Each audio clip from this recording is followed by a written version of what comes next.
अस्सलाम वालेकुम।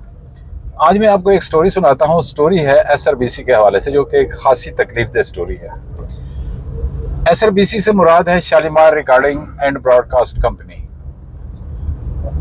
आज ये कंपनी जो अपने दौर में एक अरूज पे थी, आज उसकी जो कंडीशन है वो अजीब व गरीब है। एम्प्लॉयज़ जो हैं वो रोड पे बैठे हुए हैं।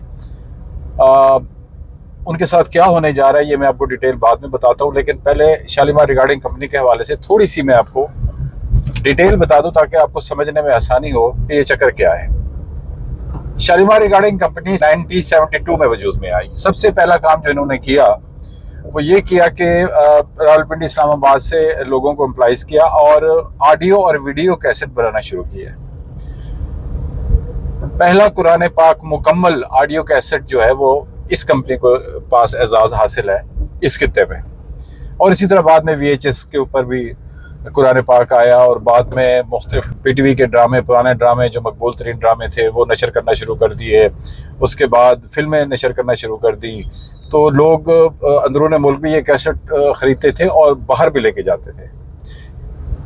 वक्त का पहिया चलता रहा, तो कुछ अरसे के बाद जब ये ऑडियो वीडियो का दौर थोड़ा थोड़ा ख़त्म होने लगा तो कंपनी के लोगों को एहसास हुआ कि हम पीछे रह जाएंगे। तो कमाल किया इन लोगों ने, इन्होंने टीवी लाइसेंस ले लिया।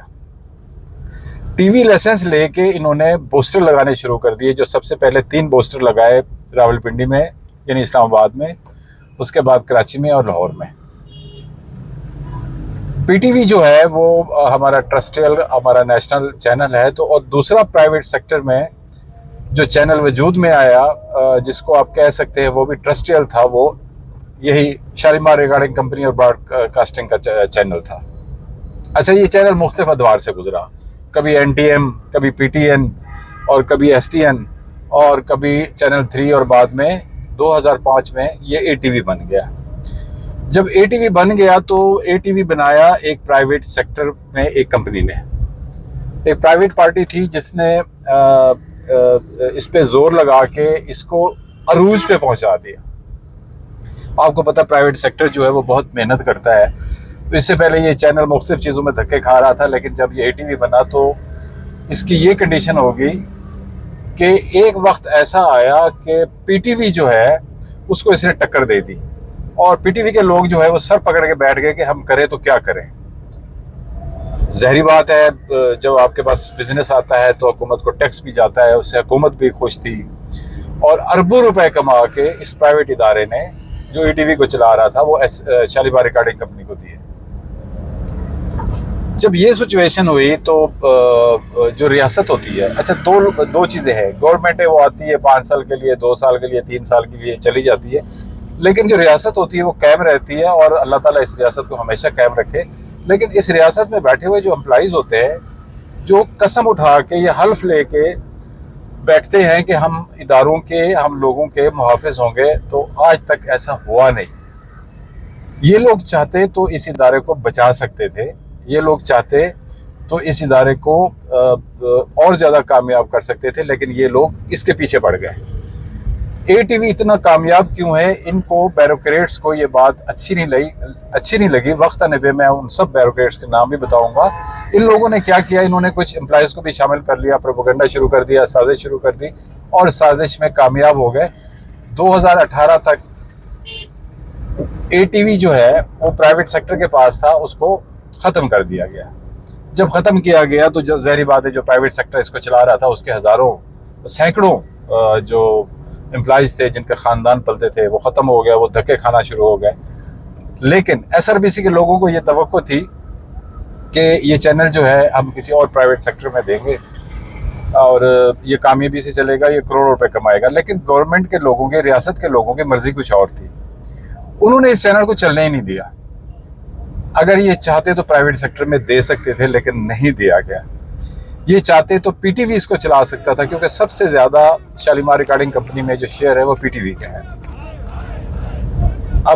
अब उसके बाद क्या हुआ, अब उसके बाद ये हुआ कि मुतवातिर ये इदारा जो है वो इंतज़ार करता रहा कि कब इसको मिनिस्ट्री इंफॉर्मेशन, क्योंकि ये मिनिस्ट्री इंफॉर्मेशन के तहत आता है, कब ये इसकी बिडिंग कराएगी, इसको प्राइवेट सेक्टर में देगी और इसको चलाएगी।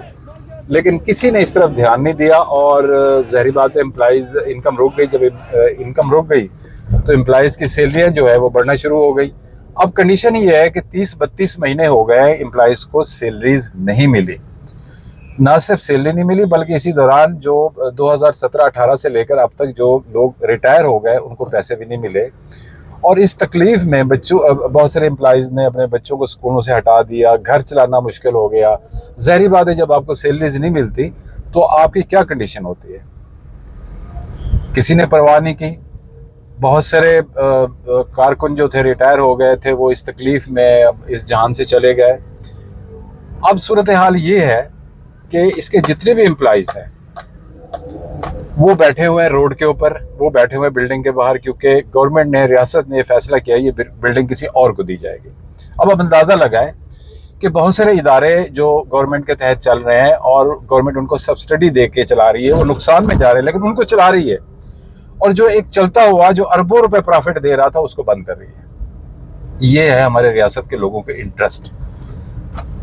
अब मुसीबत ये है कि एम्प्लॉइज़ को समझ नहीं आ रही कि वो करें तो क्या करें, वो किधर जाए। वो इंसाफ के लिए मेरे ख्याल में वो कोर्ट्स में भी गए, वो बहुत सारी जगहों में भी गए, लेकिन कहीं उनकी नहीं सुनी गई। अब मेरा मशवरा ये है उन तमाम एम्प्लॉइज़ को कि ये आपका हक है, आप इसमें खून पसीना दिया है, आप इसको मत छोड़ें। इसके लिए कानूनी जंग लड़ें। कानूनी जंग के लिए मैं आपको मशवरा दूंगा कि इसके लिए आप डॉक्टर बाबर रवान साहब के पास चले जाएं। डॉक्टर बाबर रवान साहब ATV को अपना चैनल समझते रहे हैं, क्योंकि उन्होंने लाज एंड कुरान के 100 से ज़्यादा एपिसोड इस पे किए। उन्होंने अपने as a anchor, as a show यहाँ से स्टार्ट किया और वो इससे प्यार करते हैं। और डॉक्टर बाबर रवान साहब वैसे इंसान दोस्त है, किसी के साथ ज़्यादती बर्दाश्त नहीं करते। अगर आप वफद बना के उनके पास चले जाएं और कानूनी तौर पर लड़ें तो ये चैनल कोई आपसे नहीं ले सकता और आपको इस चैनल को छोड़ना नहीं चाहिए।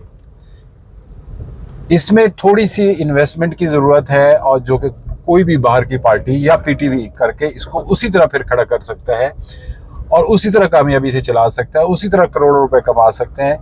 लेकिन नीयतें ख़राब है। नीयतें क्यों ख़राब है? बिल्डिंग लेनी है। बिल्डिंग इतनी बड़ी है, इतना बड़ा रकबा है कि उस पर एट अ टाइम 4 से 5 चैनल खड़े हो सकते हैं, यानी 4 से 5 चैनल के लिए बिल्डिंग एक बनाई जा सकती है।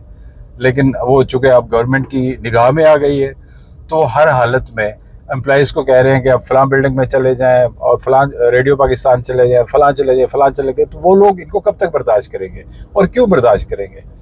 अब इनका सामान है, इनके बूस्टर लगे हुए हैं, इनका इक्विपमेंट है, ये सब कुछ तबाह हो जाएगा। अभी भी मैं एम्प्लॉइज़ से रिक्वेस्ट कर रहा हूँ कि अपने हक को मत छोड़ें। ये आपके बच्चों के लिए, आपकी फैमिली के लिए ये एक आसरा है।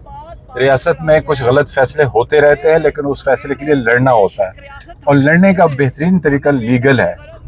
आप लीगल तरीके से लड़ें, रोए पीटे मत, अपने हक के लिए लड़ें और डॉक्टर बाबर रवान साहब के पास जाएं, उनसे रिक्वेस्ट करें। अगर उन्होंने केस ले लिया तो मैं गारंटी से के साथ कहता हूं कि ये चैनल आपके पास ही रहेगा, कहीं नहीं जाएगा। कोशिश करके देख लीजिए।